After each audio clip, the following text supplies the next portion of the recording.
3 days later.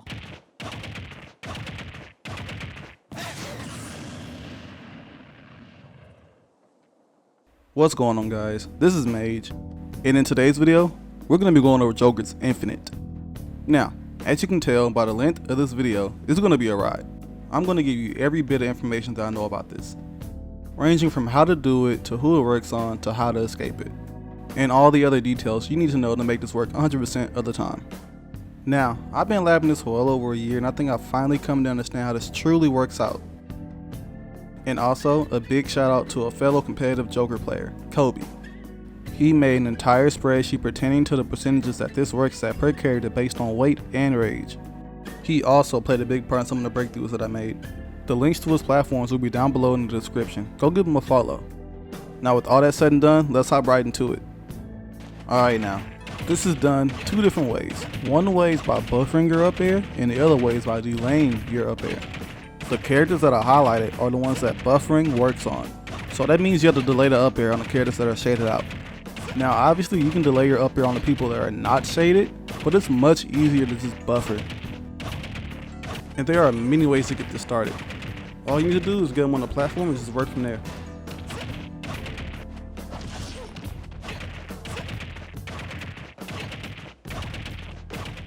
Next, we're going to my controls. Now for my disclaimer, you do not need these exact controls. One thing that I will say though, do not use Joy-Cons. You are setting yourself up. Another thing is that this guide does follow this button setup, so keep that in mind. Now for one of my most important points here. Rumble is really good, keep that on. It's going to help you time your drag downs, which is crucial to doing this Infinite. Next is tab jump. 1, this can mess up the Infinite big time, and 2, you do not want this on as a Joker player. Keep it off, it'll do you a big favor. And sensitivity really does not matter, but I keep mine on high anyway. Now we're on to problem characters. For obvious reasons, Choke is number 1. Don't try it on him, you're going to waste your time. Next character is going to be Rosalina. Now we thought she was going to be a big problem because of Luma, but she isn't, so go crazy on her. And PT is not safe here either. That goes for all 3 Pokemon. And finally, there's Ice Climbers. But I'm going to talk about these two a little later. Right now, let's see how to get this Infinite to work. Now for loops to happen, you need this animation right here.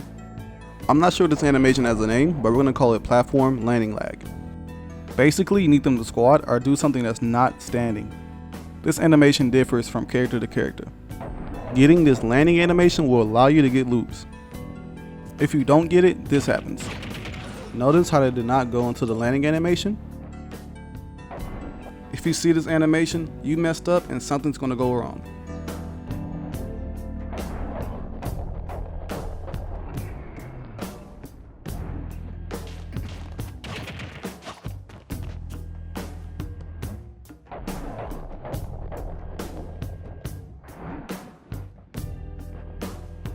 But it is still possible to get this if they neutral air dodge like a dummy, so keep that in mind. And to wrap the beginning part up, just look for these animations and you will be just fine.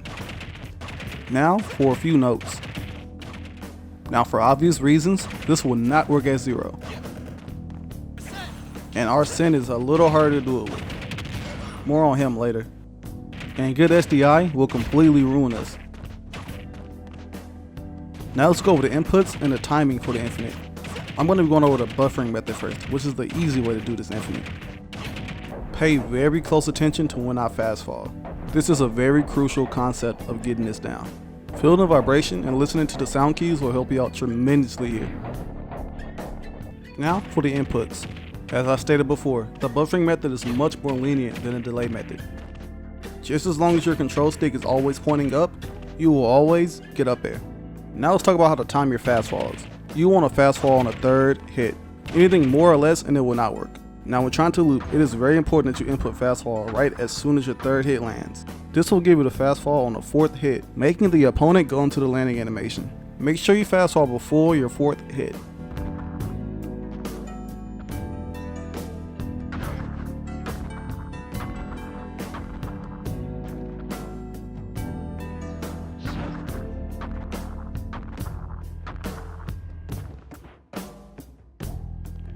This is what happens if you fast forward on or after the 4th hit.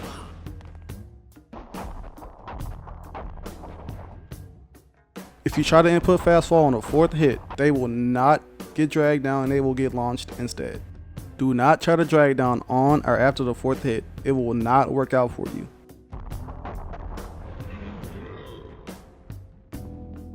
And also do not move around while you're doing this. This will 100% mess you up. One more time, you want to fast fall as soon as you hear that 3rd hit connect. Now let's go back to our favorite website. Yes, we are once again back on Ruben's calculator and we are looking at frame data yet again. With Mario and Joker both at 0, Joker only has 4 frames of hit advantage. And as far as hitboxes go, of course there's going to be 4 of them. We're going to take a look at the hit advantage of each selection. Starting with hitbox 1. Hitbox 1, do not use it. They give us the wrong amount of hit advantage. Hitbox 2 is really what we want, so we're going to be using this for the rest of the video. The final hit is a hitbox that launches them. We definitely do not want this. And Arsene is pretty self-explanatory. It's just Arsene's final hit. So with all this knowledge, we're just going to be using hitbox 2. And just to back up my point that it does not work at 0, full rage only gives us 2 extra frames of hit advantage, so this will not work at all. Because you need 8 for up air and around 10 to actually hit them. So do not try this at 0, it is a waste of time. It's not going to work out. Now let's talk about the combo counter because this thing is a lot. As we all know, up air is frame 8 if you have the jump squat in, making this completely true. And right here, Mario is buffering shield but it's not adding up on the combo counter. Why is that? That's because the combo counter is a load of BS and you should not be using it. I also want to say that stale moves does not affect this at all. As you can see, hit advantage is unaffected, so we're good here.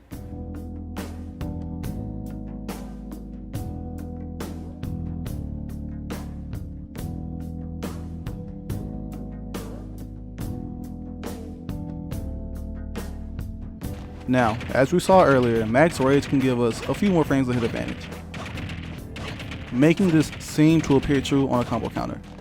But rage can also make it work much earlier than it's supposed to. And it also gives you the ability to buffer on some characters that you cannot usually buffer on. But we'll get to that a little later. Right now we're going to go over rage. So as you see here, at 0, we only have 9 frames of hit advantage. But with max rage, we have a little bit more and it differs per percentage of the character. And for those of you who did not know, max rage is 150. I just used 999 because it's easy to get to. Now we're on to stages. As a rule of thumb, just know that it's a lot easier to do this infinite on the stage with higher platforms. It also changes so you can buffer on too, so that's a big plus there. That means that shorter platforms are going to be a lot harder to do it on. It's still very much possible though. Certain characters need the delay method for shorter platforms. Now, I went ahead and I compared every stage's platform height. They're going to play from shortest to highest.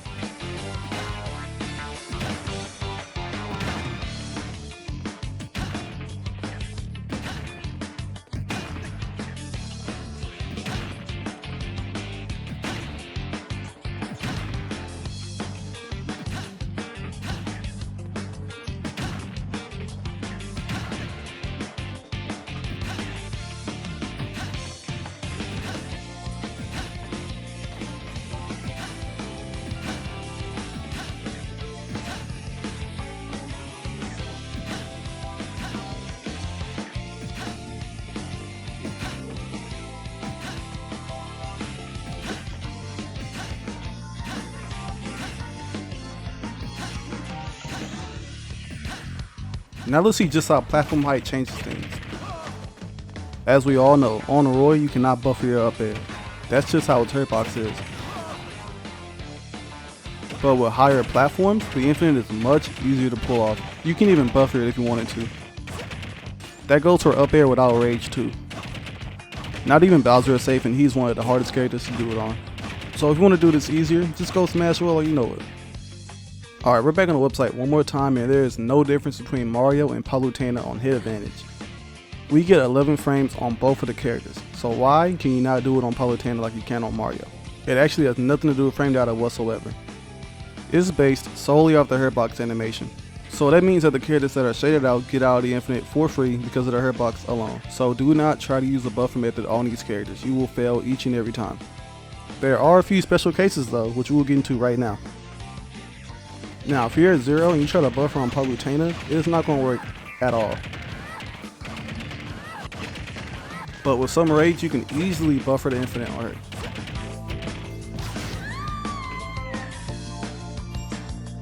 I'm going to slow it down just to show you that this does indeed work. This will affect many other characters too, but that will be explained later on.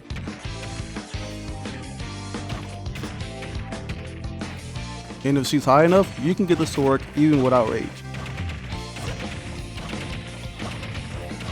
But it's not even worth it because up smash is kills anyway. I'm going to say this again, do not buffer on Palutena or anyone else that was shaded out. The reason you don't want to do this is because of their body type or their Hairbox. Or it could be a combination of the two. Look here, I got the right fastfall timing, but the 5th hit her anyway. Why is that? That's because of her Hairbox. See how I fell right through the platform but I still ended up hitting her leg? She's too tall for this. Let's look at Mario, who has a much smaller Hairbox.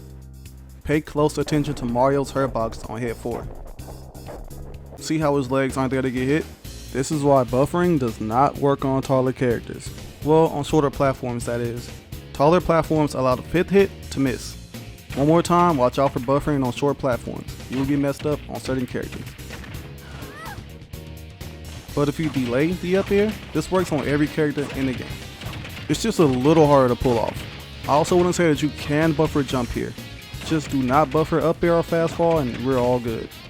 Here's a real good look at the timing that you need to pull this off.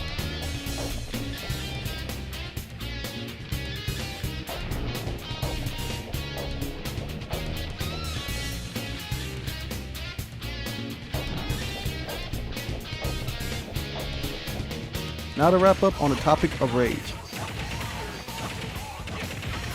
There are certain matches where you cannot buffer up air, but with rage you are all fine and dandy. The list will be on screen. Now we're on the ice climbers. These two are a special case. Let's go over how to make the infinite work on it. Alright, so sadly you cannot buffer your up air even with rage. But if you're on point, you can really get the infinite to work on it, if you really wanted it to.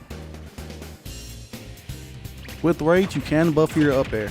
Only on the solo ice climber though, do not do it on both of them. But with no rage, you're going to have to do it the tough way. With Arsene, it's a little tougher. You cannot buffer with him because of how massive his final hitbox is. Just look at the difference.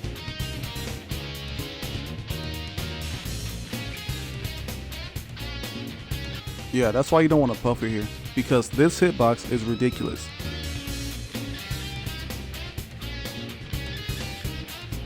It's tougher, but it pays off way more when mastered, so practice this as much as you can. Now let's go over how to really practice this. Okay, so I know this may sound kind of weird, but jungle japes, the standard variation, not the other ones. And I'm about to explain why. Jungle japes and Town and City are pretty much the same platform height, which for practice mode is pretty amazing. Of course you can go to Battlefield, but what if you want to practice on a higher platform? Well, there's always PS2, but that poses a pretty big problem. The stage hazard. You can't turn them off yet because that's just the way the game is made. This takes a little bit of setup, but it gives you uninterrupted practice on a higher platform stage, which in my opinion is one of the best things you can ask for right now for this. Now let's talk about SDI. SDI in short is hit stun shuffling, and up air is a multi-hit. This means that SDI can pose a huge threat. Of course the infinite is free if the opponent somehow drops their controller or they just sit there and watch it happen. Well, now let's give them average SDI. Lucky for us, it works out pretty well actually. That is until they get a little too high. An easy way around this is to up smash when you see them fall out. And now we're on Inhuman SDI. This is when the infinite becomes pretty much useless, but I said Inhuman, so it's really hard or pretty much impossible to pull this off in game. Because of how bad this practice mode is, SDI needs much more testing. I'll make a follow-up video addressing the topic.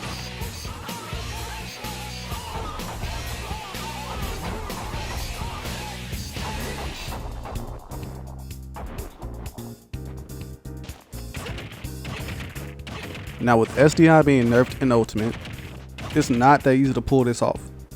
It's just the fact that it can happen that makes this very questionable. Of course there are ways around SDI. It's up to you to react and punish accordingly though. SDIing delayed up air is the same thing as SDIing buffered up air.